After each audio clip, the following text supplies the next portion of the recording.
Hello साथियों, नमस्कार। आप लोगों का बहुत बहुत स्वागत है। आज मैं घनमूल टॉपिक पढ़ाने जा रहा हूं, जिसमें आपको बहुत शॉर्ट ट्रिक के माध्यम से ऐसे सवालों को मैं बताऊंगा। कभी यूपी पुलिस, टेट, पैट, किसी भी एग्जाम में आपसे ये सवाल पूछे जाएं। सबसे पहले साथियों देखेंगे कि यहाँ एक संख्या लिखी है और इस संख्याओं के एक घन लिखे हुए हैं।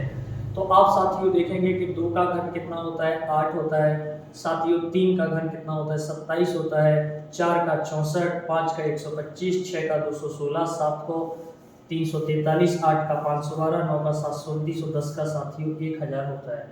अब साथियों हम देखेंगे कि 2 का जो इकाई अंक है वो 8 होगा, 3 का जो इकाई अंक है वो साथियों 7 होगा और 4 का जो इकाई अंक है साथियों 4 होगा, 5 का इकाई अंक 5 होगा, 6 का इकाई अंक 6 होगा, 7 का इकाई अंक साथियों 3 होगा, 8 का इकाई अंक 2 होगा और 9 का इकाई अंक 9 होगा और 10 का 0 होगा।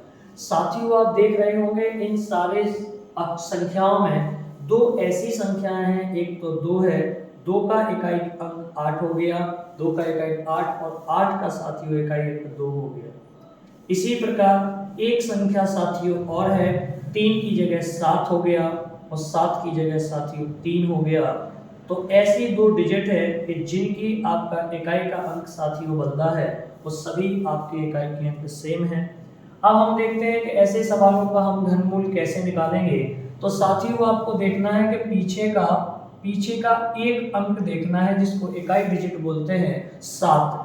तो 7 देखना है कि ये लिखा है 7 और 7 का इकाई अंक साथियों अभी हमने बताया कि 7 का इकाई अंक कितना है, 3 है। तो 7 की जगह साथियों आप 3 लिख दीजिए। इसके बाद आपको ये 2 डिजिट को छोड़ देना है, इनसे हमें कोई मतलब नहीं है। अब साथियों बचता है 2, तो आपको देखना है 2 कितने घन के बीच में आएगा।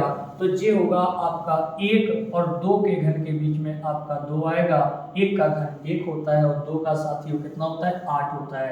तो 1 और 2 के घन के बीच में जब आएगा तो छोटा वाला घन को आगे लिख दीजिए, तो साथियों ये 13 का वर्गमूल हो जाएगा। अगला सवाल देखेंगे। इसी प्रकार जब हम नेक्स्ट सवाल देखेंगे तो इस सवाल का जो सवाल है इसका इकाई अंक कितना है साथियों, 8 है। तो जब 8 है तो इसका आप इकाई का अंक देखेंगे तो इसका 8 का इकाई अंक साथियों कितना होता है, 2 होता है। इस 2 डिजिट को आप छोड़ दीजिए। अब बचा है 32।